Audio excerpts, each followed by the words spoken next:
Farzandingiz kelajakda depressiya, infarkt, insult kabi kasalliklarga chalinishini xohlamaysangiz, bu reelsni oxirigacha ko'ring. Onalikka tayyorlov challenji 2-kun. Bu kasalliklarning boshlanish sababi onaning bola bilan bog'langanlik darajasiga bog'liq ekanligi AQSh olimlari tomonidan isbotlandi.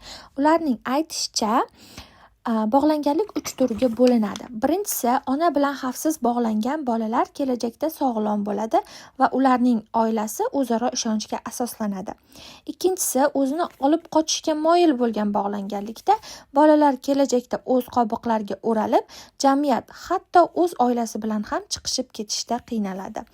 Uchinchisi, onasiga xavotirli bog'langan bolalar kelajakda oilasida ko'p qarama-qarshilikka uchraydi va yurak-qon tomir kasalliklari va depressiyaga ko'proq chalinadi. Ana endi qanday qilib farzandim bilan xavfsiz bog'lana olaman degan savolga to'liq javobni Telegram kanalimga yukladim. Kanal linkini olish uchun izohlarda plus belgisini qoldiring.